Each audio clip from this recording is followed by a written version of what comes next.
Hey YouTube, what's going on? It's the Lowlight Factory here. Today we're going to be doing a full situational analysis of the Ukraine war as of June 3rd, 2022.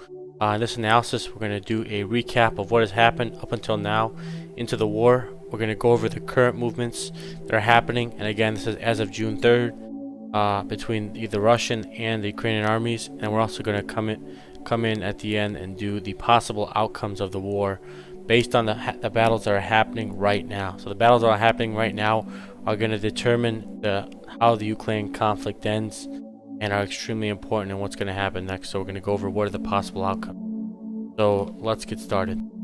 To start off our recap of what's already happened, we're going to go back to the 24th of February when this invasion actually started. So here what we have is we have a conflict map that records the entire timeline of the invasion.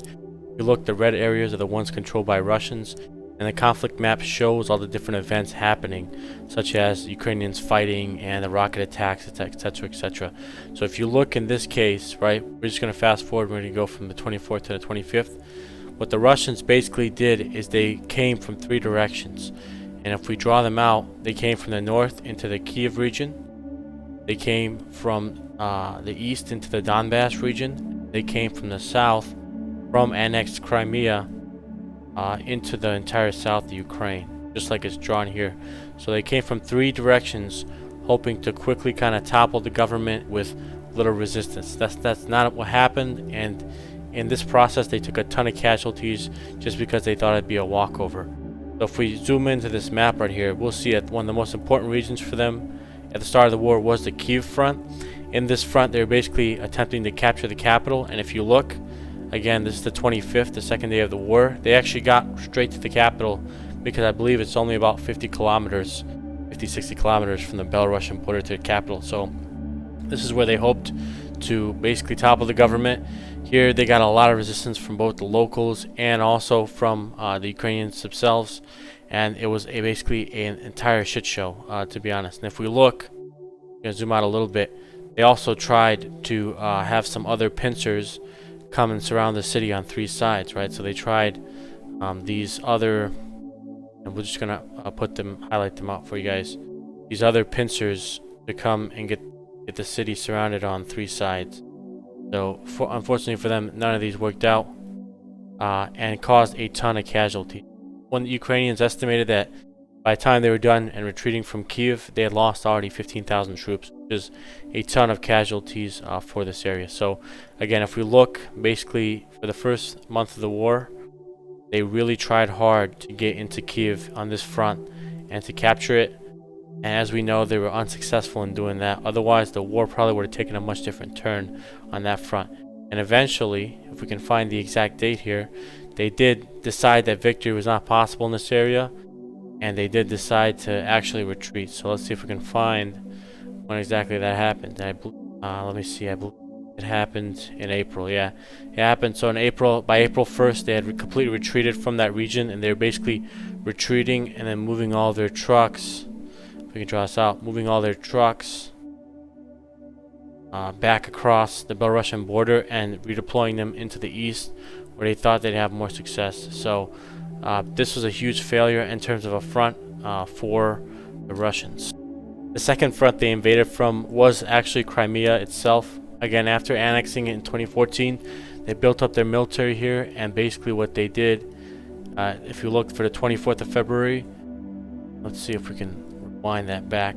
So on the 24th of February, they took a decent chunk of land in the south already. Basically, the Ukrainians were pushed back pretty considerably, and there was a massive assault where basically the Russians were creating two pincers. Again, one is toward the Mariupol area to capture the strategic port city, and the other one was toward the Odessa area to capture the second or largest port in Ukraine, and kind of make it their own. So basically they had a lot of success early on in the war, and if we keep fast forwarding onto this front, you'll see that they just take more and more land, and at this point they reach their furthest point, which is they try to assault Mykolaiv over here, and try to encircle the city. So at this point they did have some success, but again, as time went on, the Russians were forced to retreat. as their assault on the city failed, they basically were forced to retreat back to the lines that they are now. So let's see if we can find where the stalemate. Basically, by April, again, you saw a complete stalemate on this front as they couldn't capture Mykolaiv. The Ukrainian military halted them. So in that case, they basically, again, like they had stalemate in the Kherson region. If you look at Mariupol, we're just going to go back again to Mariupol. So we're going to go back to the start of the war, where Mariupol is a strategic port city, and the separatists are actually not that far from them.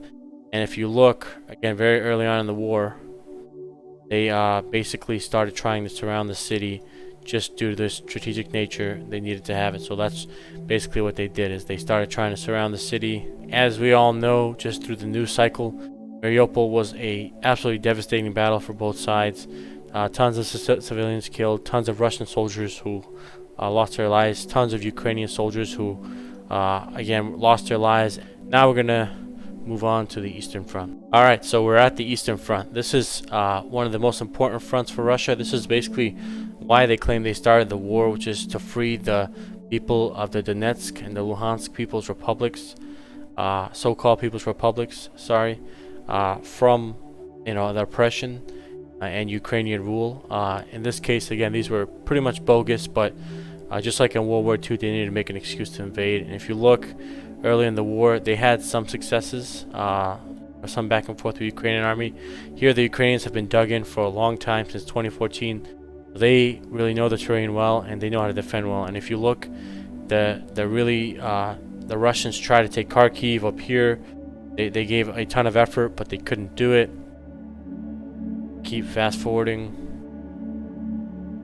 Again, they really tried to take Kharkiv in the north, and then they tried to take the rest of the Donbass region, and they did start making gains just due to sheer numbers, sheer artillery, planes, rockets.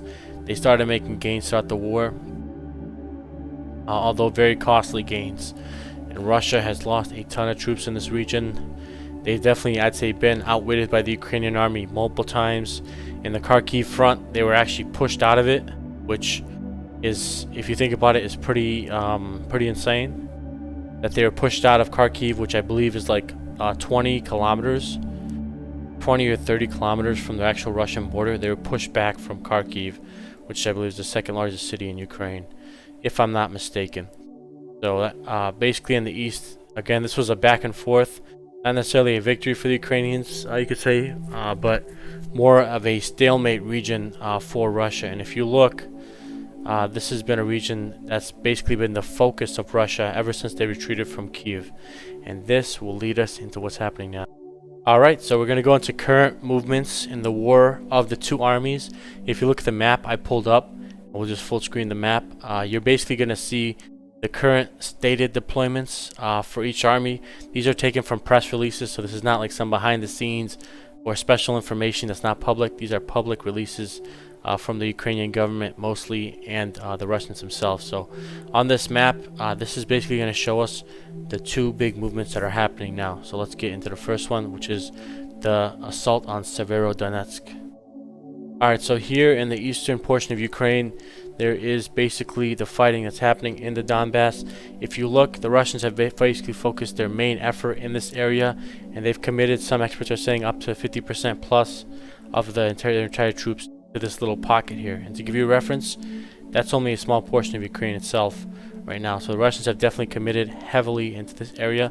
If you look at the actual city of Severodonetsk itself, the Russians have taken, as of June 3rd, they've taken most of it. And there's back and forth fighting between them and the Ukrainians. What they originally tried to do, and we're going to draw this out on a large scale, because this is basically what happened here, is that they tried to basically go south from Izium and then north here from Donetsk. They try to make an encirclement of the Ukrainian army, right? They try to encircle all these troops here, which different numbers range from 20,000 to 50,000 troops potentially for the Ukrainians. And basically that was a huge disaster. They had multiple bridges in the Izium area that they just could not cross. Look in this Izium area, and they lost tons of troops trying to cross these rivers when their army was just not competent enough to do it.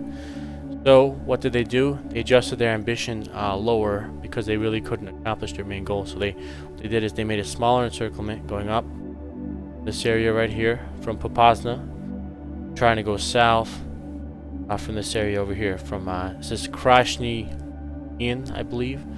Not really an expert on Ukrainian cities. But what they try to do there is they try to encircle it, and what the Ukrainians did, if you look, is that they put some of their best troops here. So let me just erase. I guess we'll keep the answer here. You know, the 128th Mountain Assault Brigade, 1st Battalion Air Assault. Erase these real quick. They basically put some of their best troops in this pocket to kind of keep it open and keep the fighting going as it is, as they really don't want to cede territory without making the Russians lose lives for it. So they kind of prevented that encirclement. So now what basically the Russians are doing, they're just attacking the city itself.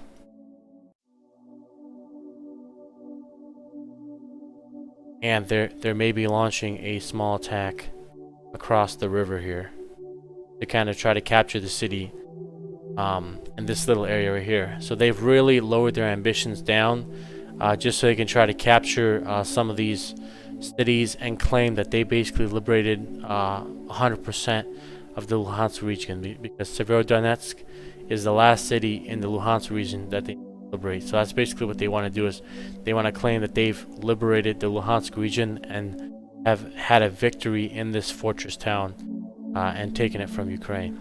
So basically extremely bitter fighting at the moment, and the Russians are focusing, you know, probably 50% of their entire force in Ukraine in this area, if not more, to be honest. And as you can see, this has been a very stalemate type situation here. The Russians have taken ground. They've taken small areas here. Popasna, right? They've taken in Izium, they've kind of done some small advances here. Not really large movements. But they have done advances here. So they have had some small advances here and there. But again, in the grand scheme of the war, really, these assaults, I think, are somewhat of a failure. They're trading too many lives for too little gain, right? And they're not really accomplishing the larger goals.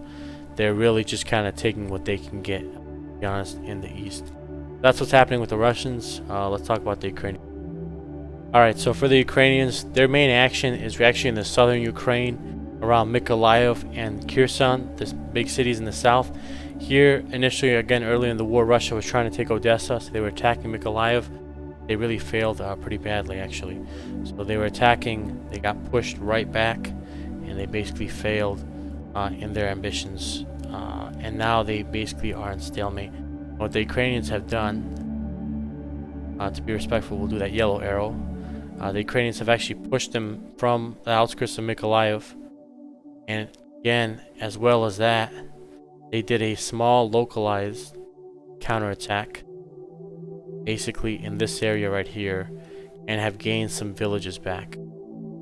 So they've had some successful and smart maneuvers, by no means large gains, but they have gained territory back, which is extremely important. So they have made some localized successes here, and have definitely made some smart moves in terms of where to attack the Russians. Because on this front, again, the Russians are pretty weak, to be honest.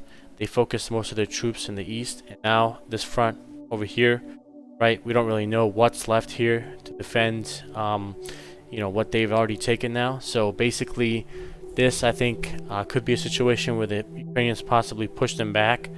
They push the front line to maybe Kherson right here, if not back to Crimea, if they play their cards right. So if they have the troops to do this, and they can mobilize, you know, more National Guard, possibly train up more professional troops, get foreign fighters, they can definitely do a lot of, make a lot of success on this southern front. This has been their biggest point of action.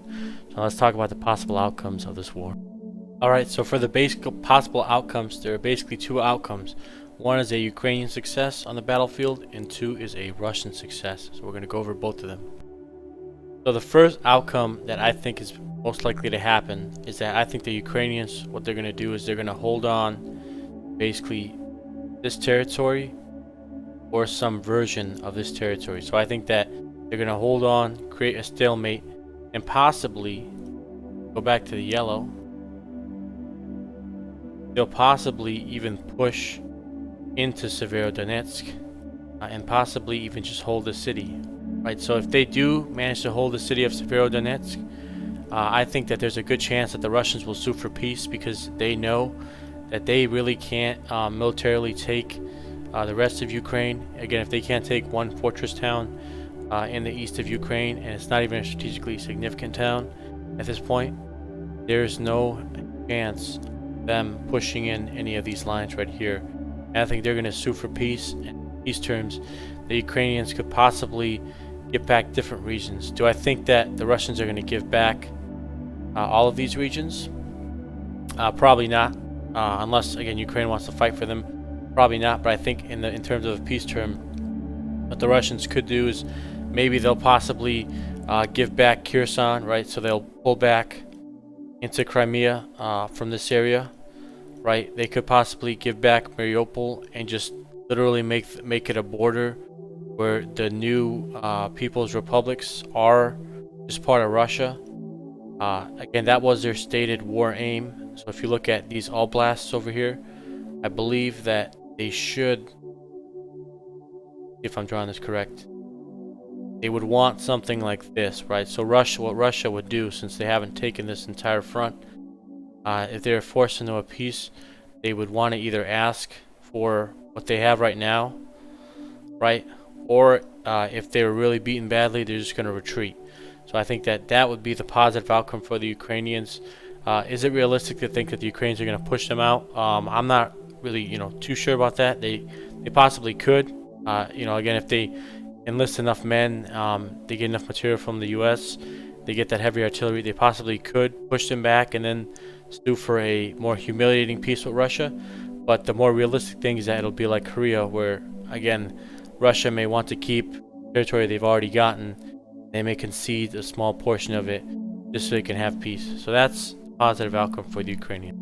The second outcome I see is basically an outcome where the Russians actually take Severodonetsk. Right, so let's say militarily they do actually take the city. Let me use my red pen to kind of show Russian. They do take the city.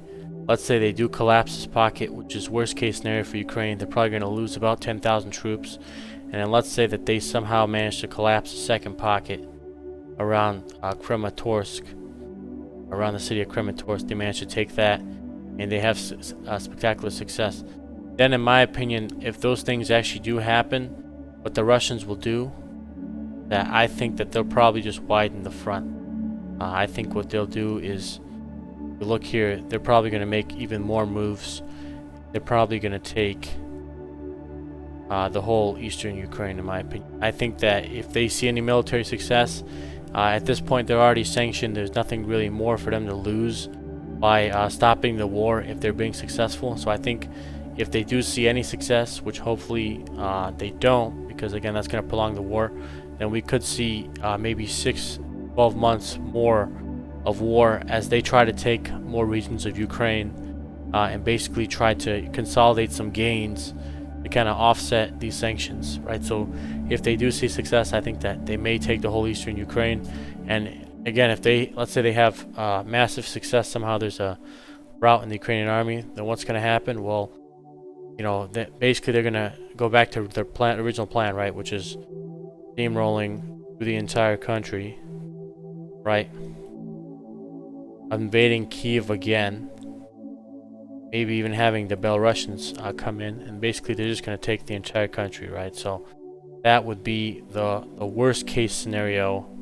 The second outcome, I'd say that for the second outcome, probably not that likely, to be honest, but that would be absolute worst case scenarios. That if they see success, they prolong the war and they basically try to take either the eastern part of Ukraine and east of the Dnieper River, or they even try to take the whole country at a certain point. So that would be, I think, the worst outcome. That would be a bad situation for Ukraine. So that's my situational analysis of Ukraine as of June 3rd, 2022. Again, this analysis, we did go over what has happened so far, the current movements, and then what we see as outcomes. Again, war is never a pretty thing, and It's really a sad thing to see what's happening in Ukraine. Hopefully things work out in this war and the Ukrainians can beat back the Russians. But again, we'll see. So for more informative content on Ukraine, make sure to like and subscribe to the channel.